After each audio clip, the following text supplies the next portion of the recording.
Friends, welcome to update with English में आप सभी का बहुत बहुत स्वागत है। आज मैं फिर आपके सामने एक और स्टोरी के साथ हूँ जिसका टाइटल है हेल्पफुल नेचर। मतलब ये होता है कि जैसे अगर आप किसी की हेल्प करते हो तो कहीं ना कहीं वो इंसान भी आपकी हेल्प कर लेता है, ऐसा हो जाता है। तो आइए स्टोरी को स्टार्ट करते हैं, समझते हैं ग्रामर के स्ट्रक्चर्स एंड वोकैब को। Let's start. On a hot day of summer an ant was searching for some water. मतलब गर्मियों का दिन था, एक चींटी जो है वो पानी की तलाश में घूम रही थी। After walking around for some time she came near the river. कुछ टाइम घूमने के बाद उसने जो है वो एक नदी के पास गई। To drink the water she climb upon a small rock. पानी पीने के लिए जो है वो चढ़ी एक स्मॉल रॉक पे। रॉक मतलब चट्टान। स्टोन जो होता है वो पत्थर है और रॉक यानी चट्टान। देखिए मैं आपको थोड़ा डिस्क्राइब कर देती हूँ। ये छोटे छोटे जो होते हैं that this is called stone, STONE। और थोड़े बड़े जो होते हैं, इससे भी बड़े जो होते हैं वो होते हैं रॉक यानी चट्टान, जिसे हम इंग्लिश में कहते हैं। ओके, दोनों में ये डिफरेंस है। While trying to drink a water, she slipped and fell into the river। और जैसे ही वो पीने लगी थी पानी को कि वो स्लिप हो गई और नदी में गिर गई। इनटू द रिवर, नदी के अंदर गिर गई। दैट्स वाई यहाँ पर इनटू का यूज हुआ है, ये प्रेपोजिशन है। Okay. There was a dove sitting on a branch of a tree who saw an ant falling into the river. और वहां पे कौन था? एक डव था जो कि ब्रांच पे बैठा हुआ था ट्री के।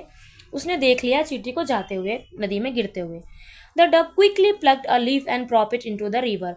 तो डव ने फटाफट जो है एक पत्ते को तोड़ा और उसको गिरा दिया पानी में। नियर द स्ट्रगलिंग आंट, यानी जो चींटी है जो स्ट्रगल कर रही थी पानी से बाहर निकलने के लिए, उसके पास को गिरा दिया। The ant move toward the leaf and climb up on to it. और जो आंट है वो चली गई पत्ते के तरफ जहां उसने देखा और उस पर वो चढ़ गई। Soon the leaf drifted to dry ground and the ant jump out. और जैसे ही वो लीफ है वो जो है ड्राई ग्राउंड पे पहुंच गई और आंट वहां से कूद कर बाहर आ गई। She looked up to the tree and thank the dove. उसने फिर ट्री की तरफ देखा और उसने डव को थैंक किया कि मुझे तुम्हें बचाने के लिए थैंक यू। लेटर, लेटर यानी बाद में। The same day, a bird catcher nearby was about to throw his net over the dove, hoping to trap it। और उसी दिन क्या हुआ, बाद में एक बर्ड कैचर था, पक्षियों को पकड़ने वाला। was about to throw, देखिए यहाँ पर about to throw यानी फेंकने ही वाला था वो नेट। किसके ऊपर? डव के ऊपर। Net over the dove, hoping to trap it, इस उम्मीद में कि वो उसको ट्रैप कर लेगा, जकड़ लेगा, पकड़ लेगा। And and show him and guessed what he was about to do. और तब तक इतनी देर में चींटी ने उसे देख लिया और वो समझ गई कि वो क्या करने वाला है। What he was about to do, okay, क्या करने वाला है। The dove was resting and he had no idea about the bird catcher. और डव आराम कर रही थी, उसे कोई आइडिया नहीं था कि भाई उसे कोई पकड़ने भी आया है। An ant quickly bit him on the foot. और एंट ने क्या किया, फटाफट जाकर उसके पैर पे काट लिया। फीलिंग द पेन, जैसे ही उसको दर्द हुआ, the bird catcher drop his net and let out a light scream. और जैसे ही उसको दर्द हुआ उसने जो है नेट को जो है ड्रॉप यानी गिरा दिया, ठीक है। और वो चिल्लाया, स्क्रीम मतलब चिल्लाना। The Dove notice it and quickly flu away. तो डव ने नोटिस किया और वो समझ गई कि भाई ये तो मुझे पकड़ने आया, और वहां से वो उड़ गई। फ्लाई यानी first form, flu second form है। Okay, so this is the story कि अगर आपने कभी किसी की हेल्प की है तो कोई आपकी भी हेल्प इस रूप से कर सकता है। मेन स्टोरी यही है।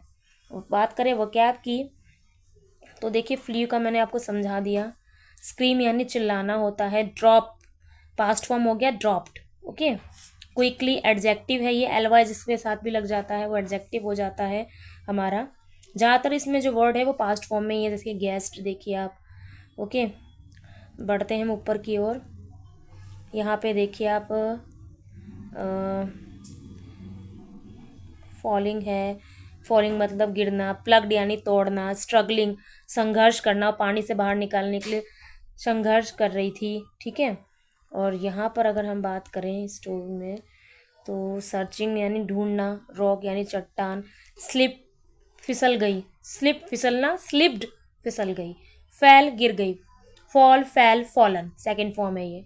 Okay, so these are vocab. I hope आपको स्टोरी अच्छी लगे तो प्लीज़ वीडियो को लाइक कीजिए, शेयर कीजिए। आपके लाइक और शेयर से मोटिवेशन मिलता है कि इस तरह की स्टोरीज़ मैं आगे लेकर आती रहूं। और please friend, please do like share and subscribe my videos. मिलते हैं नेक्स्ट वीडियो में एक और स्टोरी के साथ। Till then take care, bye bye.